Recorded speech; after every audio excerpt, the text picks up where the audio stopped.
My life has hardly been pretty. The hospitals, the jails, the jobs, the women, the drinking.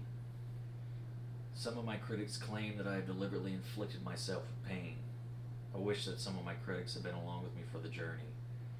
It's true that I haven't always chosen easy situations, but that's a hell of a long ways from saying that I leaped into the oven and locked the door. Hangover, the electric needle, bad booze, bad women, madness in small rooms, starvation in the land of plenty. God knows how I got so ugly. I guess it just comes from being slugged again and again and not going down.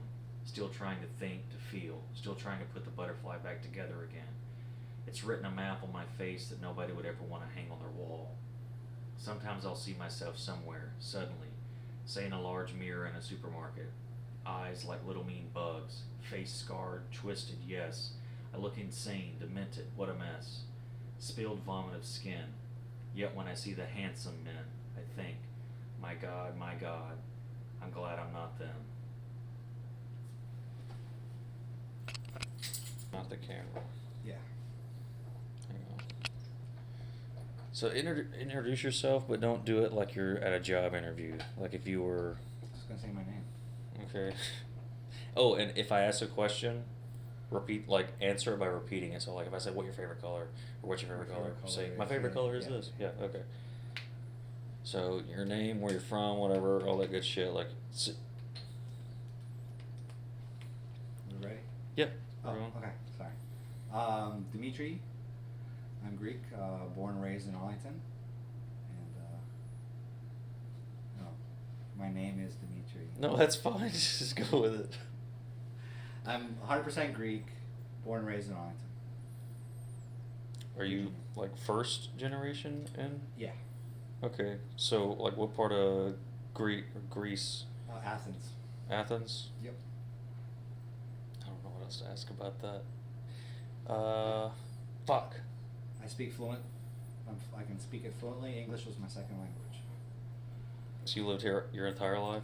Yeah, I was born in Arlington and grew up in Greece for about 7 years. Went to grade school there and then moved back here. And been here ever since. There's the end. All right. What's the most interesting thing that you've ever done? Most interesting thing I've ever done was Harley, get. Go away. eating a girl out with saran wrap. Jesus Christ. All right, the most non-sexual interesting thing you've ever done. Most interesting thing I actually have ever done was travel to Jerusalem, Turkey, and Greece all in one shot. What'd you do that for?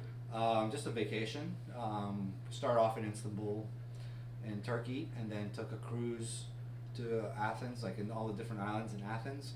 And then the second part of that vacation was going to Israel. And we went to Jerusalem, went to Bethlehem.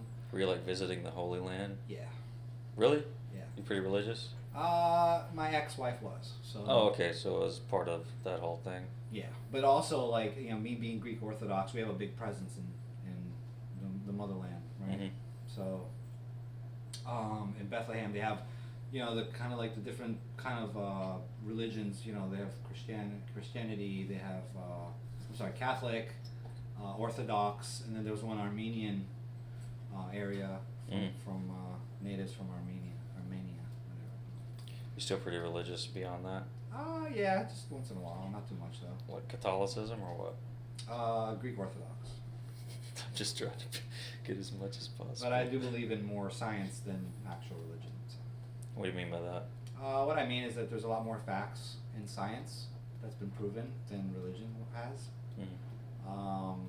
So I kind of a strong believer, like, who put us here, why they put us here, kind of thing. So. Who do you think put us here? The little green men. Yeah. Somebody out there. Somebody did it. What's the hardest thing you've ever had to do? Hardest thing I ever had to do.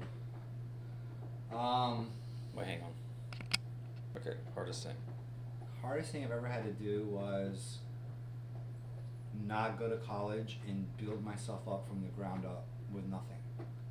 So you didn't go to college? I didn't go to college. I did some college, but that to me was probably the biggest challenge in my life was starting, on my own as an 18-year-old adult, and then building everything that I have now from nothing. So no college, nothing. Everything I learned through my career. Always in IT. I'm an IT geek. So, but also like a lot of science. So I've been engaged in more of the health science area, and that's kind of brought me to the point I'm at right now in my life. So. How'd you get started? Like without college, how'd you get started working? I basically, so I lived, after high school, I didn't have any interest. I chose my friends instead of going to college and settling down. I didn't really like to learn. I only wanted to learn what I wanted to learn, not what just is a curriculum because of a specific state. And they're whatever they teach, I prefer to learn what interests me only. I don't think I've ever sat down and read a full book. I don't have the patience. But I can, I've got a lot of experience. But basically, I moved to New York, to Southampton, back in 1998, and it all started from there. That area wasn't for me. I decided to move back by myself. Literally $300, a box of personal items, and a duffel bag of clothes, and my car was all I had. So I started from that. I worked at a bank for a couple years, and then kind of built my career off of that. But I had to learn more of the professional skills first before I dug into the technical skills.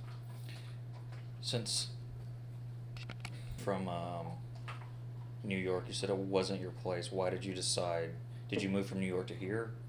So I moved from Arlington to New York. Mm-hmm. My parents had gotten a job in Southampton. Well, they lived in Southampton, so it just wasn't my scene. Like I'm not, ritzy glitzy type person when I hang out with people that are like very wealthy. It just wasn't my crowd, right? But so after New York, you came here. After New York, I came back here and actually stayed at my friend's house for a couple of months, and from there I just worked. It's the best job you've ever had. Best job I've ever had.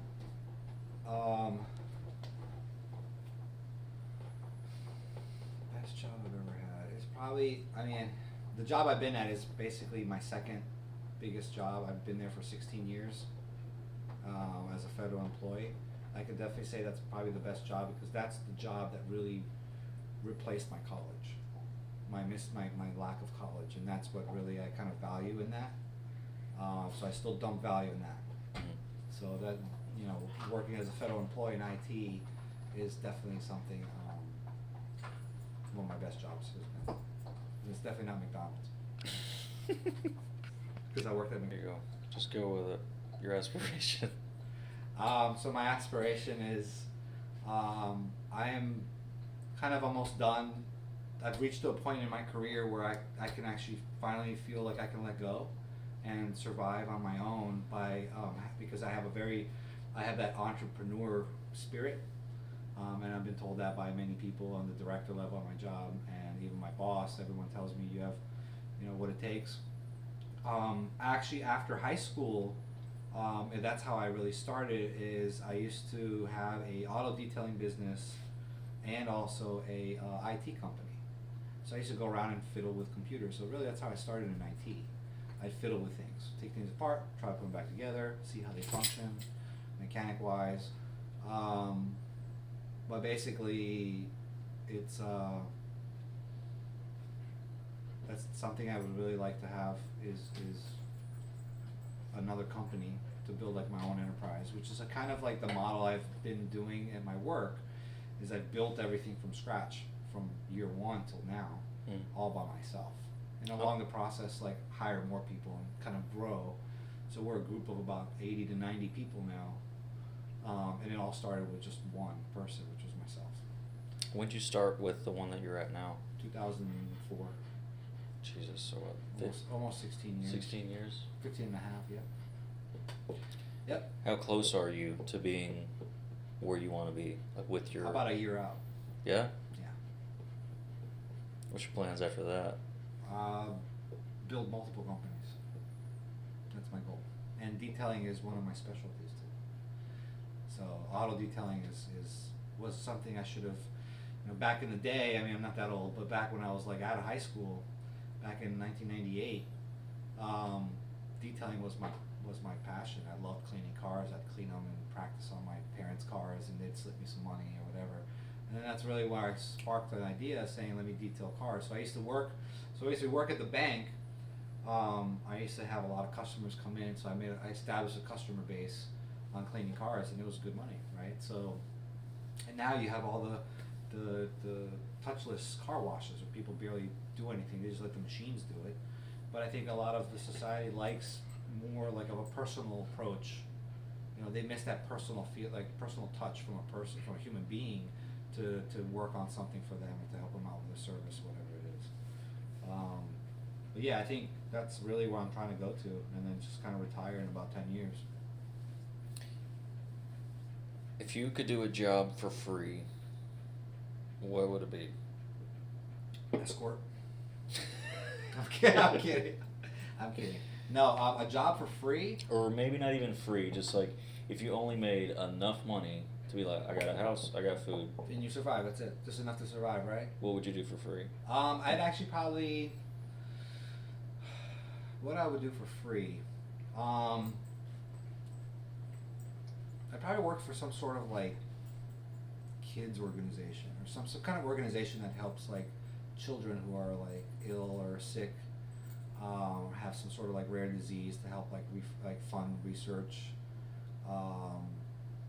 but mainly also like not just in the United States, probably in different countries as well. Think you go to, does Greece have an issue like that? I don't think so. Like there's some poverty in Greece, but there's not that much.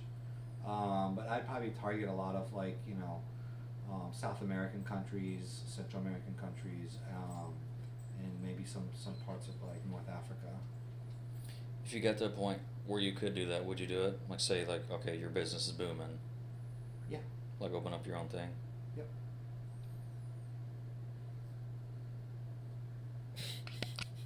I guess just talk about them. I don't know how else to talk about them if you want to. We're going. Okay. Another thing about me is I have 2 kids. I have a 12-year-old son and a 3-year-old daughter. Well, a little over 3 years old. Gianni and Melina. My son I named after my grandfather. After his grandfather, which is my dad. That's kind of like a Greek thing where you name, your kids from depending on the grandfather. So I was named after my grandfather, Demetrius. My dad's middle name is Demetrius, and my son, his name is Gianni, and his middle name is Dimitri.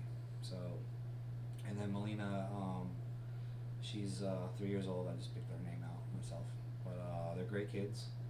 My son does have an eye condition called Stargardt disease.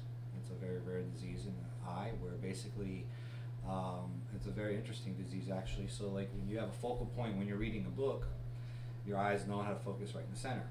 As soon as his retina focuses in the center, it blurs out. So imagine reading something, getting to the middle of a page, and then it blurs and you lose your spot. So that's what's been happening. But basically, I've been heavily engaged in the scientific research. I know a lot of people that have dealt with this situation, and they're actually looking at clinical trials. They're called retinal injections. So every 6 months he'll have to get injected in his eyes with stem cells to correct it. And it's going to use a stem cell from my daughter. So I've saved my daughter's stem cells when she was born for this reason. So and she doesn't have this issue. She had a 25% chance she was going to have this same genetic condition. So she doesn't have it. So now we get to use her stem cells and get the treatment from those to help my son's condition be corrected. So. Is that like a big reason that your humanitarian stuff that you want to do? Yeah. There's a lot of, it's really just time, right? So we try to fit a lot of time in our lives and try to help as much as we can, help people out. I've even sometimes been called the IT psychologist at work because I basically have like that, I infuse positive energy into a room, right? So I have that ability to turn any situation that's bad to good. But also I want to be able to help people succeed. Kind of I mentor people at work. I help them kind of succeed in their career path and all that. So, yeah. How many people are affected by that, the condition that your son has? Probably a little less than 2,000 worldwide. So that's a very, still a lot. It's a lot. It's not that common as compared It's not to that common. It's a rare disease. So having the connections I had with work, I went to my director, informed him of this, and then he put me in touch with this German eye doctor that worked at Wilmer Eye Institute that kind of figured out what he had. And that took a long time. That took like 18 months for them to really diagnose what he had. I even went to NIH where I work. They couldn't figure it out. So I had to take it up a notch, and I was pretty fortunate that we figured out what the problem was. And now it's just a matter of time. Like I said, time does heal. And we just gotta wait for that cure to be available. So. Do they have a time frame? It's in, last I checked, it was clinical trial stage 3, and I believe that one ends this November, and I believe it's going to be made available to the public by next year sometime.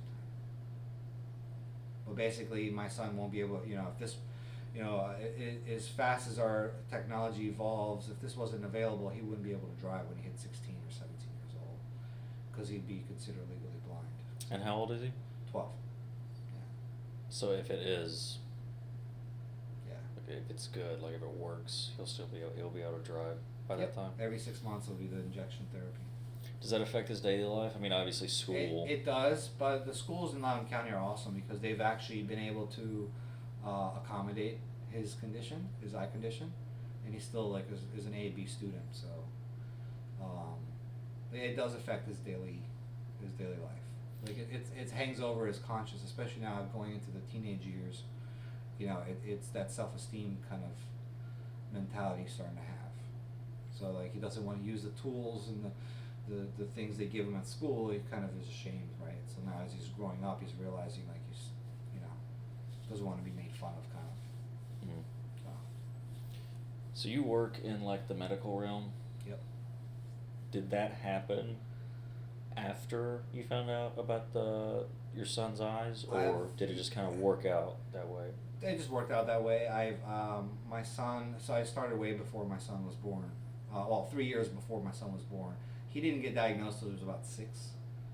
So literally, 2013, 2014, he was diagnosed with amblyopia, which is like this color. Like he's not able to see certain colors, like green and red. And we had basically was recommended from the pediatric ophthalmologist was to wear a patch on his strongest eye to force his weak eye to be able to get stronger, to basically train it. So we had a big problem with doing that. He didn't like the eye patch, and from that we try to figure out what the real problem was. So. If you could accomplish one thing before you die, what would it be? If I could accomplish one thing before I die, it's a tough question. I mean, I can be a normal person and say, "Oh, end world hunger," or "end, bring world peace," which is never going to be accomplished.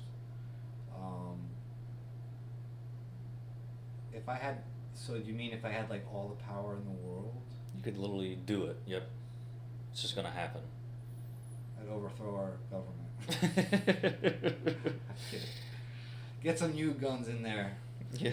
Revolutionize the United States. Really, no, I'm just kidding. All right, in your physical realm. In my physical realm, if I would do, just try to be there for my kids as much as possible. Close to my kids as much as I can. What does that mean to you?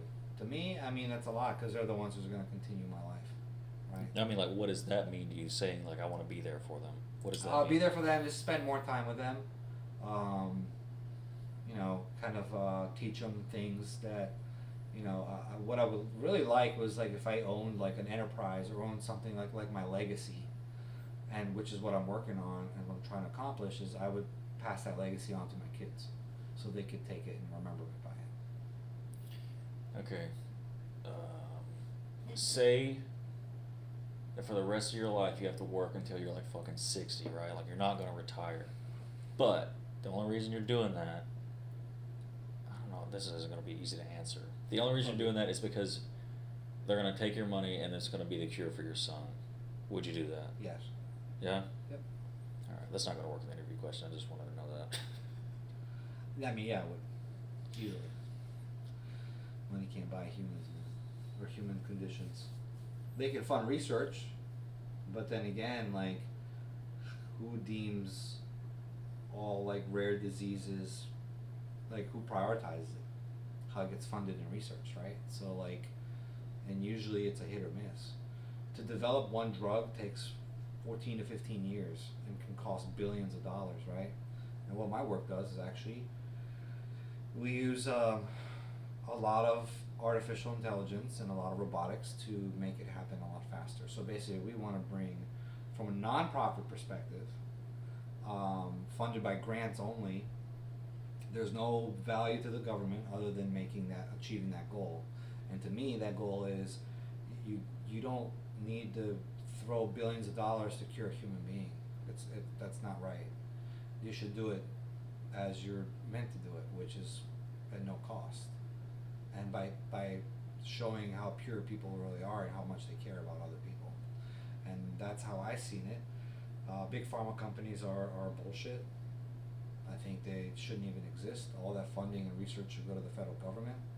Hire smarter people, use smarter technology, and help people out who are sick and suffer from rare diseases. So. And that's what you're trying to do? Yep. So is your company completely nonprofit? We have federal government. Oh, perfect. It's Senate funded. Mm-hmm. So like it's it's an agency of Health and Human Services. So. Okay, you said in 10 years you want to be retired. Where do you see yourself in 5 years? 5 years? I see myself in 5 years probably living in Florida. My parents live in Florida. I want to get out of here eventually. I want to establish some kind of, business that I can manage from anywhere in the world. And especially nowadays, you can do that with the technology we use. But I love to be in Florida. I've grown up here all my life, and I want to actually experience a different state, or even in California. Are your kids here, like with you, or with your ex-wife? She's the primary custodian. Okay. So she has primary custody. So they live with her most of the time. But if I do move anywhere, they'd have to be in a specific vicinity. Right. So. Okay. Yep. Let's see. That was actually pretty It fun. would be more on the lines of. In conclusion, the real message I'm trying to relay is that no matter what you've gone through in your life, no matter how hard or how easy you have it, you still gotta people gotta realize that there are other people that don't have it just as good and have it really bad, and that's our younger generation. Our younger generation is becoming probably the worst generation that we've ever experienced. I came from a different generation, from growing up in the 80s, where we didn't have technology. And really, like, nowadays, it's like life is too busy to even like watch kids and spend time with kids, or even to a point where, trying to like settle down anymore with anyone. So really, it's about do what makes you happy and do what you're determined to do, because not everyone can find their path. Something has to trigger it. Something has to trigger you to realize what your path is. You can't just say, I want this and I'm going to end up doing it. You can, obviously, but then if there has to be a reason for it. Something behind your path. My path is help as much as I can in everyone. Anyone that struggles, anyone that has, that's sick or ill, whether it's kids or adults, it's really, that's the driver. Like, we help each other out, we all work as one, right? And that's what we're really here for. Just wanted the head nod. Oh yeah. That'd be So like- that has my initial on The M. it. And yeah, my last name. What is your last name? I collect coasters, not that much, but I collect beer glasses. Beer I glasses. do when I steal them. I've stolen a bunch of them. Angry Orchard, I have that one. I've tried to steal the old ox. I have the dog's head. I actually, do you have the leaf that goes with this? I grew up here. I want to snag it because this, like, growing up, this was the childhood table I had. But instead of this bad boy, we had, like, a center leaf. So that thing behind you I just made, I it's noticed. supposed to mimic like a lighthouse type of thing. So like I bought all this stuff, and I just put on the wood, and then I made it with like this. So I have this paint that's all. Alright. I made this. So Dimitri made this. I just grabbed the idea. I actually got all the lamp pieces from like the thrift store for like Really? they were like throwing stuff out, so I know the guys and just hook it up, right? So I got this lamp cage, a bulb cage, and then it was like originally it's black, and then I painted it with this paint that's like a copper, like a rust mimic. So it mimics like you can feel the grain. It feels like actual rust. So I got the pipes. Got the pipes and painted the pipes the same way, the same color. And then the background, it's kind of like it kind of looks more like newer, but it's something you would see like at the beach. Yeah. Like if you go to like a lighthouse and you would see like these, like inside a lighthouse when you walk up, you see these like old rustic lights. Yeah, the weather. The weathered lights. So that's How do you like. turn it on? There's a little thing here. So. Oh! Yeah, it's pretty bright. That'd be cool. So I use like these old vintage bulbs. And then I'm making another one slowly. But then I'll show you the newest thing I made, which is over here. I want to take you to the bathroom. So I made this, I found this lion plaster. And it was like white, so I actually used, same like the rust, but this is cement based. So you feel it looks like a cement, so this is something you would see like, That is cool. something you would see like in a garden, right? So then I Yeah. also use moss, mimics moss, like the grain, so I use that as well, so I put that up. I love lions, so I'm Like starting that. my lion collection again. You So should put a I found candle it. on top of there. Yeah, you can put some toilet paper or something. No, I'm just kidding. Oh, yeah. Why do you like lions? So I grew up with a lot of kids that were into reggae. And the friends I actually went to high school with are actually a famous reggae band now. And I've always just liked lions, just like strength and courage. So, then the Bob Marley watercolor, I actually framed it myself. It was just an original, it was just a rolled up canvas print. So I framed it and made my own canvas frame, so it was pretty cool. And I made this thing right here too. I found this in my parents' storage, this like old like gargoyle lock thing. So I made that, and then I found this key, which is pretty interesting. This key actually is a bottle opener and a wine opener as well. Oh, that's So cool. it's actually, I just said, oh, I'll just get it to come out of his mouth, and I don't know, it's just weird shit. Whatever. Don't hate me. But also I had a huge collection. You saw up there, like my favorite show is Burn Notice on USA. I watched every single time it was on. So what I did, in my old house, I had a theater room that I built, and I had a lot of movie collectibles, memorabilia. So I used to actually handwrite letters to movie stars that I liked, Oh, really? and I used to ask them for their autograph. And they responded? And they send me a picture of them autographed. And I have like Robert De Niro, I've got the Soup Nazi from Seinfeld, I got Jerry Seinfeld, everybody, all the cast from Jerry Seinfeld, because I was a big Seinfeld fan too. And all that stuff sitting in storage. Yep. So, I actually started making clock faces. Yeah? I'll show you some little clock faces if you'd like to see them. It was an interesting like habit. I did it for like, right? So. it Yeah, actually can you say helped that me a again? ton. So I started making clock faces. So like I basically had a therapist that said, hey, you know, you have a lot of anxiety and all this stuff that's going on in your life. So I started bringing out my inner creative Greek genes and started making clock faces. So like my goal was to open an Etsy store and have like custom clocks and like, you know, rustic and then slash like industrial home decor. And the industrial is like, my first piece I ever made was a pub table, and it's still in my old house, and I'm actually going to bring it here, so this table is going to be gone. So if you're ever thinking you need a table, this would. I do need a table.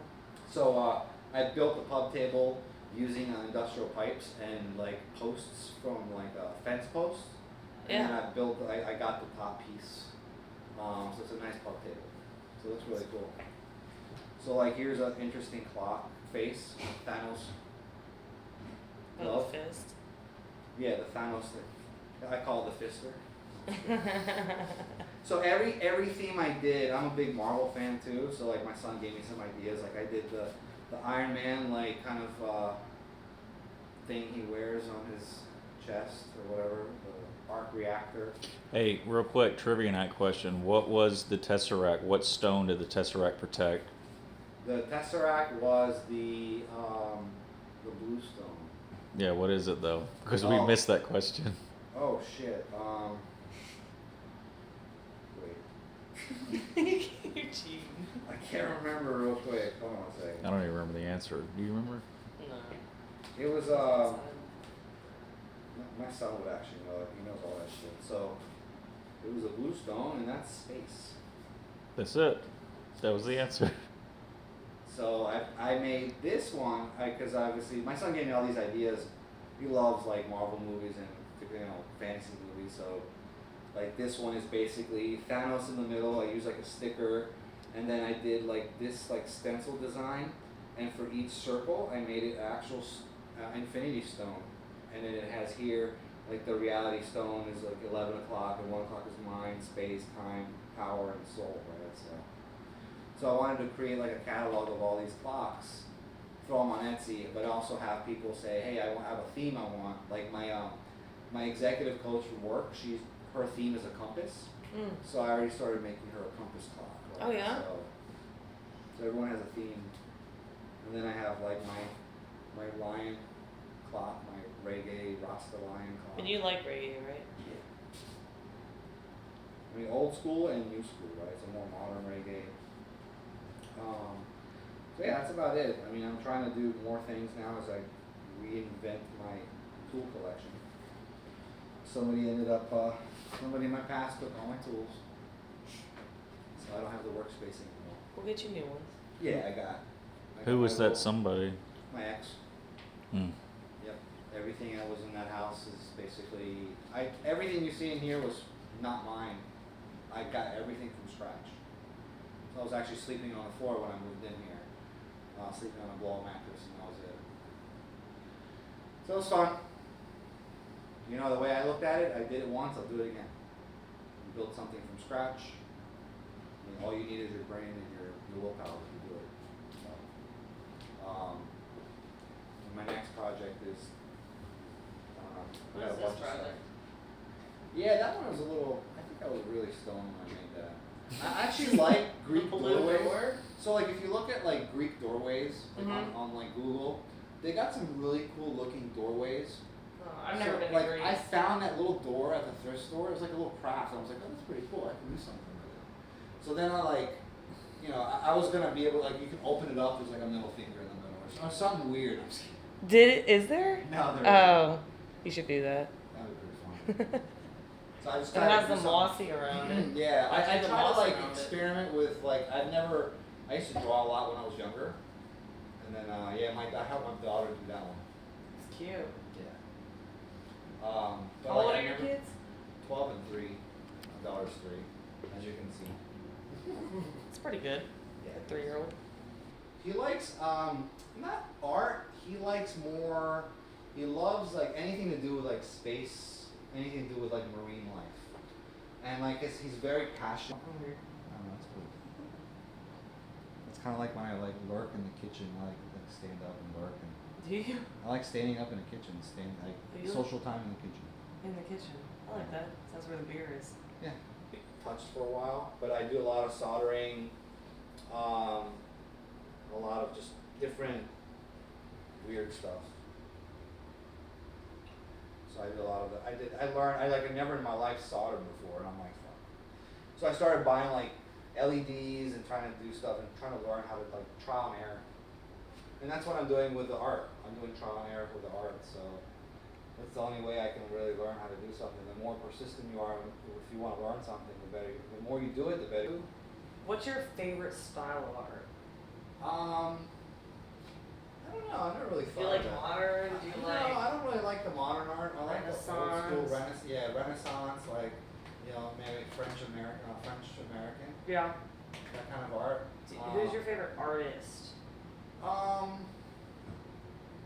don't know. I actually have a real Salvador Dali at my old house. Do you really? Yeah. God, his are beautiful. I Melting have- clocks. I have Salvador Dali. It's like a man on a horse Yeah. wearing like this red like cape. Wow, that's beautiful. I have some domain Picassos. They're numbered, so like they're just like a naked women. Well, yeah, that's what they usually. But I have a lot of art, like art that I'm not really into too much. I mean, I have Dali paintings. He's one of my favorites. Dali, Picasso. Who was the other one? Van Gogh, No, there's another one. Monet. Monet's more like the Yes. lilies. So that art stuff, like my uncle was a huge antique collector. Mm-hmm. So he actually had a huge collection. Actually,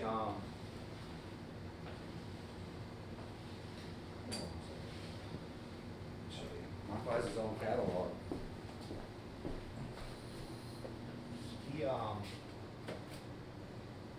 He actually sold his entire collection to Sloan's in Kenya. Yeah.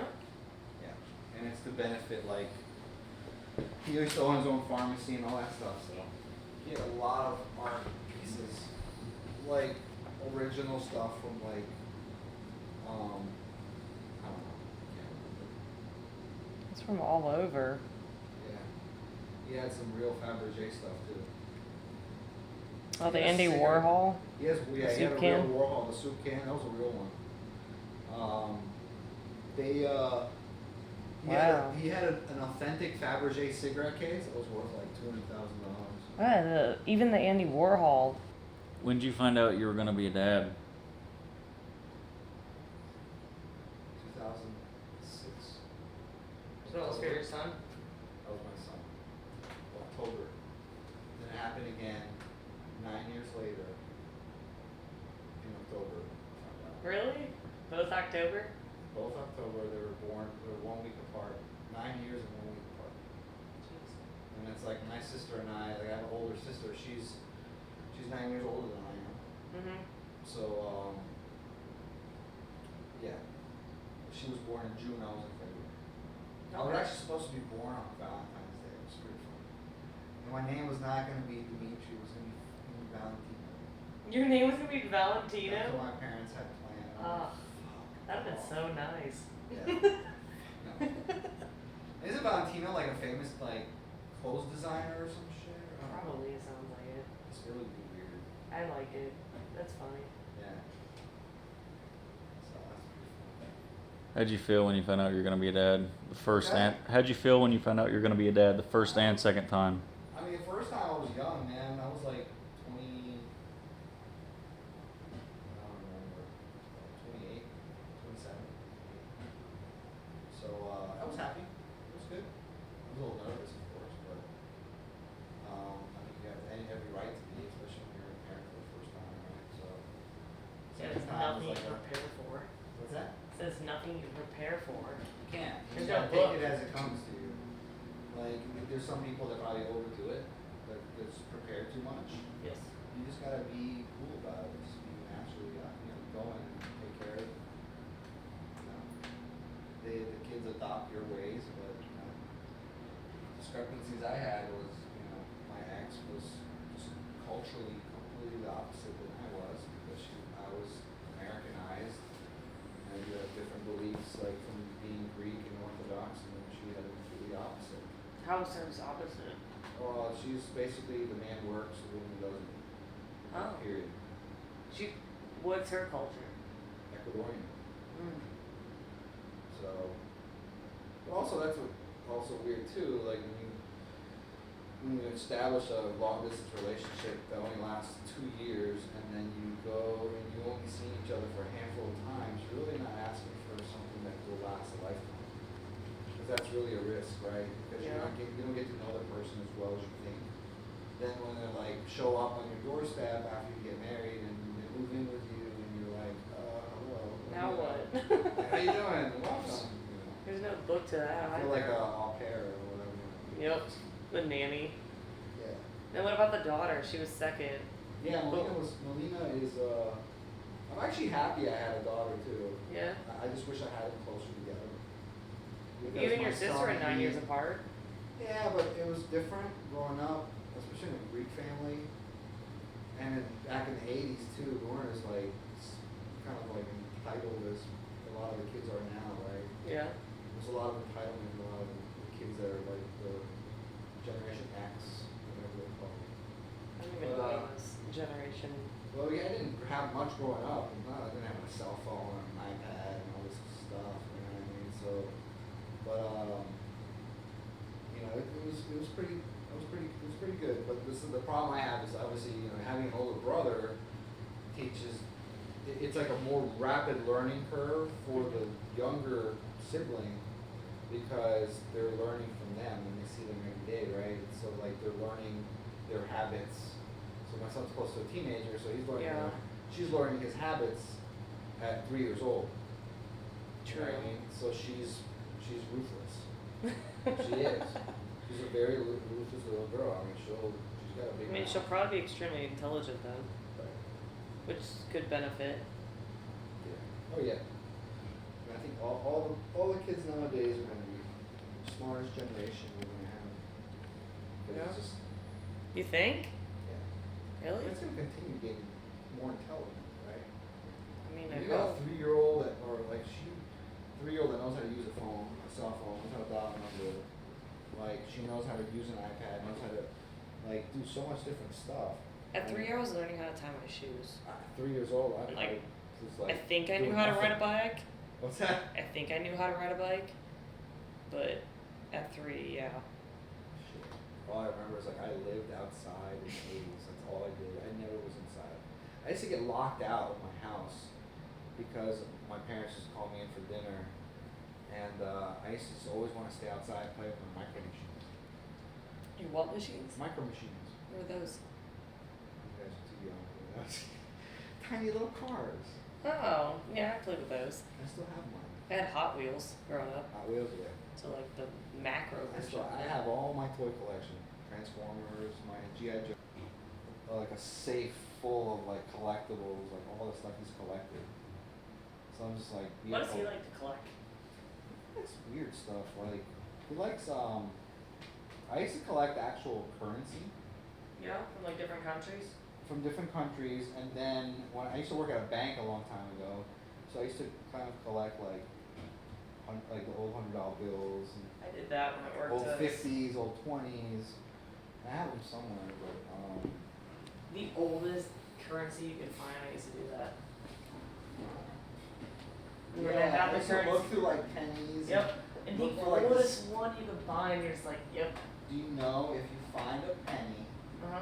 if you have like a big jar of pennies, Yeah. before you dump them, cash them out, take a magnet, and see if you pick any of them up. If you pick one up, it's made out of steel. And It's worth a fortune. the steel ones are worth a From the fortune. 40s. I It's from the have 40s. I have a penny that's from 1832. I call it. Yeah, it has the cheap. Bring that in the church. Really like actual art, real life.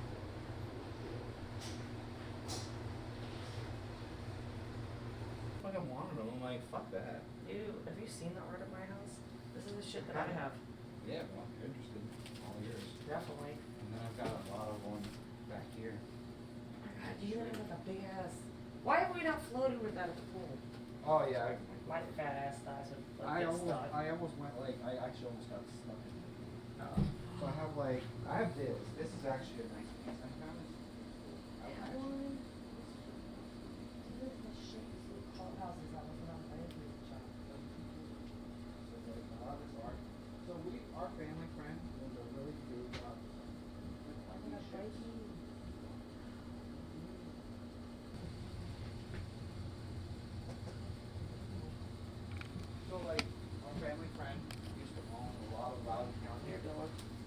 Vikings?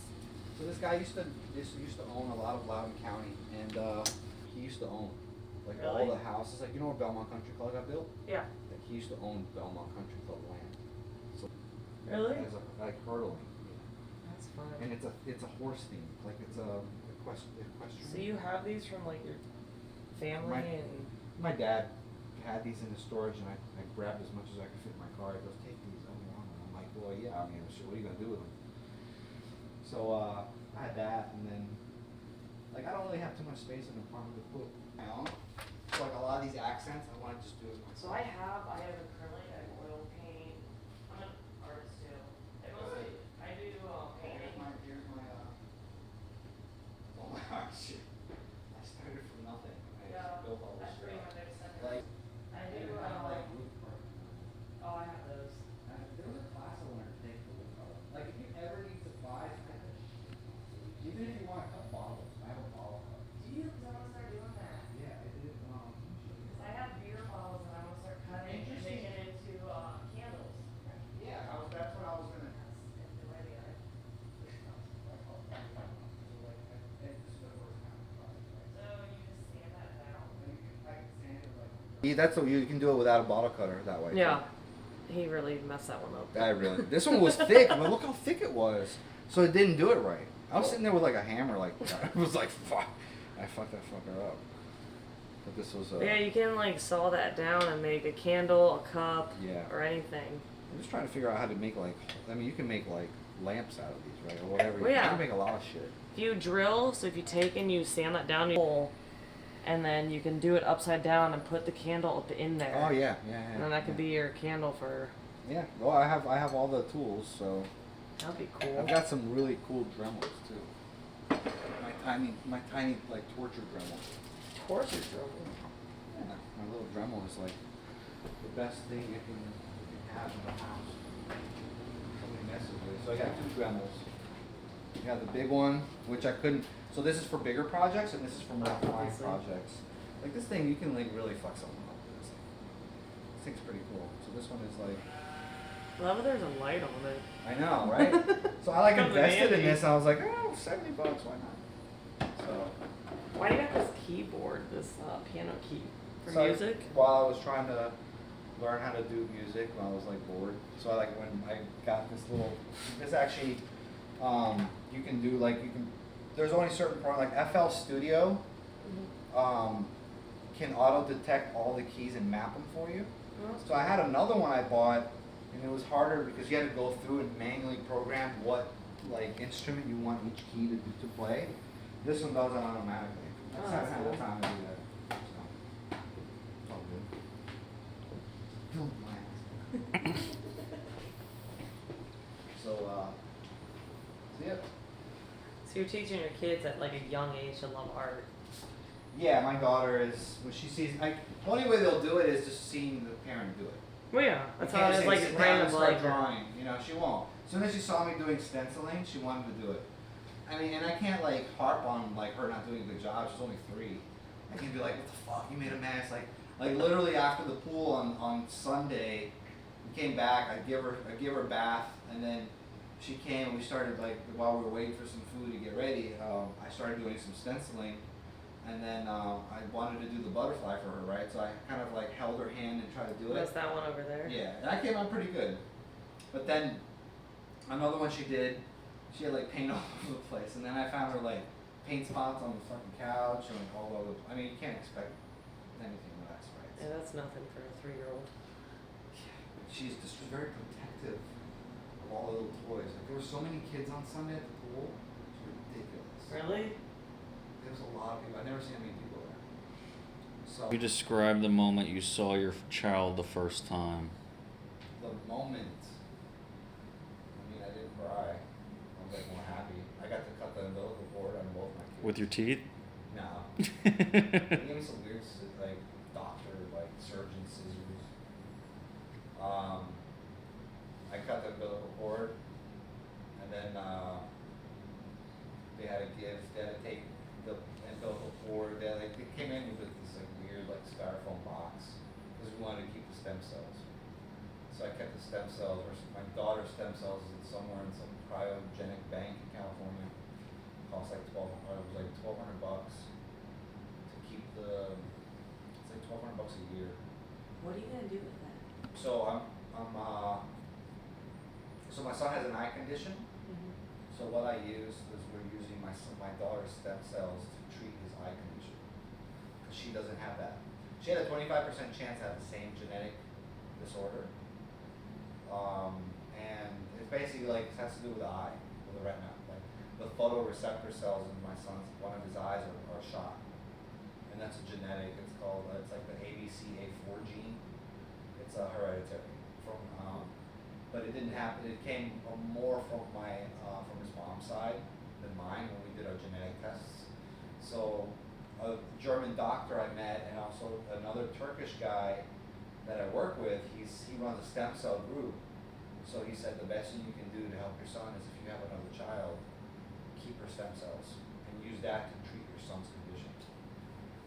So Never heard of that. pretty cool. Yeah, they can do a lot of stuff with stem cells. Grow more ears, maybe. Do you have any dreams for your kids? Do I have any dreams? No, I haven't really had any dreams. I haven't actually had a dream in a while. No, for your kids, not about your kids. Oh, for my kids. Any dreams for them? Yeah, and for their future. For their future? I mean, whatever legacy I try to build, I want my son to take after it, right? And then my daughter's gonna probably end up just kind of, she's shown a lot of like determination in a 3-year-old girl. Very bossy type. So I see her being like a big corporate owner from a big company or something or whatever. Really? But whatever. I mean, I can't see that far ahead. So, but whatever they want to decide is good. So we'll see. I mean, success is everywhere, right? So like, you just gotta grab it. Yeah. Would you be like to have a son and father company?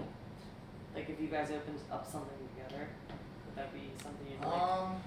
I'm probably too old for that now, but I think my son, like whatever I go after, and I already know what I'm after, and I know what my son wants to go after, is like, even though he likes like the marine life, like he said his dream was to have a nice house on the beach or whatever, and like a boat, you can go like, on a boat and like just cruise the ocean and just relax and go fishing, whatever it is, like diving, Mm-hmm. to see like marine life.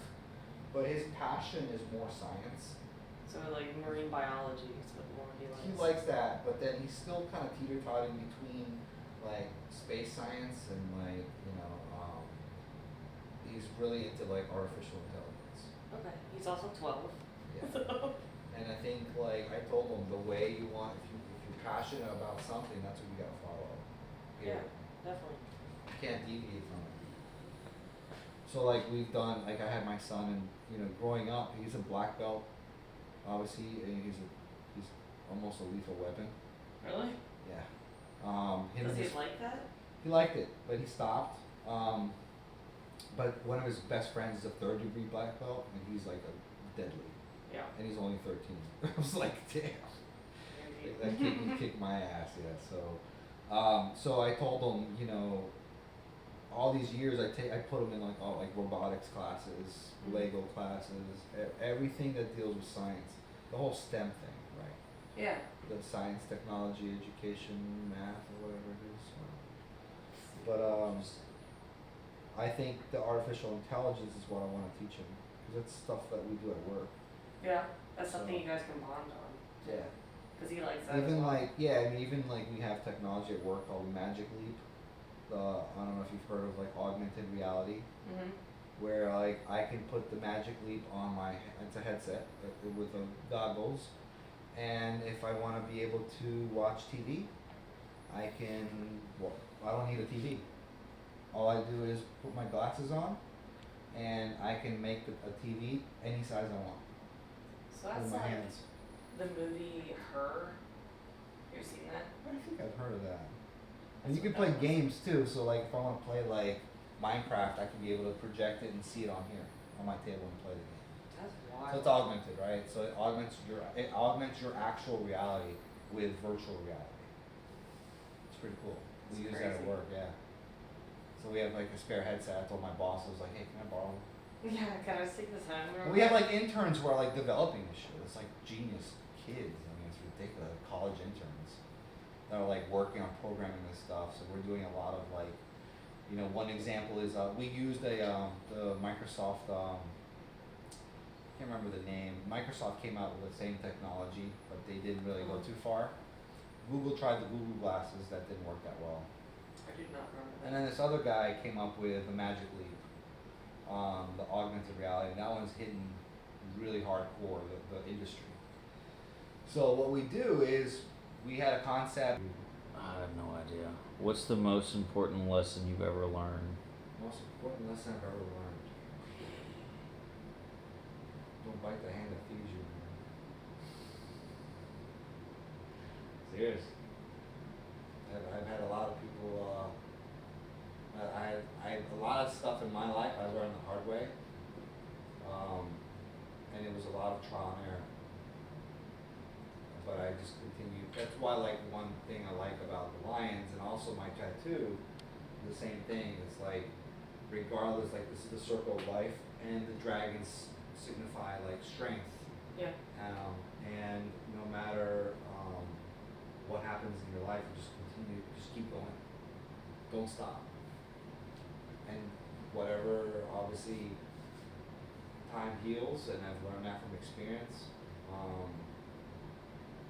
And it'll make you a lot stronger. So it's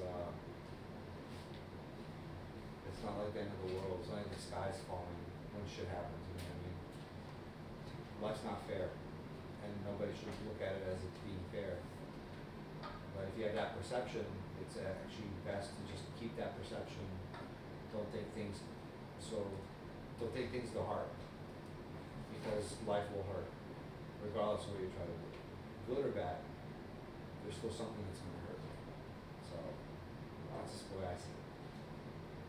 Maybe I'm not like fucking philosopher or some shit like that. But you should try the orange. Right, fuck off, man. Get out. I can say it in Greek too, man. Can you? Figure malaca, to speak in. Is that what that means? Yeah, it's just like, get that asshole out of my house. What other things in Greek? I'm fluent. Well, speak. Be normal. Okay, This is. cool. That's a big moth. I don't know this box there. The best thing, Amazon deliveries. Please do not leave here. Please deliver to the resident, right? I looked down, all I see was a ton of Amazon packages. And then they think by highlighting the paper with a highlighter, they're gonna notice it even more. So, and then they ended up typing it, like then underlining it in bold. It's like you might as well put a poster up, because they're not. I don't think the delivery drivers really give a shit. So yeah. Yeah, it's humid as hell. Where are we going? Oh. Just right across the road. Yeah, I'm gonna get a I'm gonna look to see if I can rent a better apartment. And then, like, in 2 years, my goal is to actually buy a old ass, like, creepy ass house. That's what we're trying to do, get a house. And make that shit like I Am Legend proof, you know, that kind of shit. Jesus. Oh, that was a Gabby. I was like, oh, that sounds like a... Back? Yeah, I want to get the ass shot. I'll get my ass. There you go. My Greek ass. How do you guys get wood here? Have you noticed that, like, underneath these steps is literally just concrete? They don't have rebar or anything. Imagine one of these things. Build it cheap, rent it high.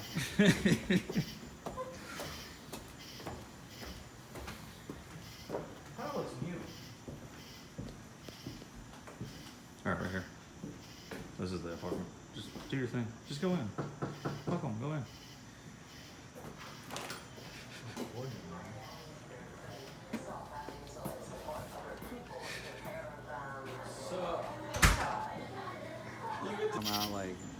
I like hard leave, two-day stay at home. Olympics. That was a good one though. I got you guys a little gift. Did you? Yeah. What is it? An old bottle of cognac. Oh. Just be careful. I don't think I've ever had cognac. Yeah. Just try it. Just one sip will put you on your ass. So My dad had like I have like in my old house, in my other house, I have a whole case of it. So I went digging. Are you still recording? I'm waiting on you to take a drag. Don't look at it. Don't look at it.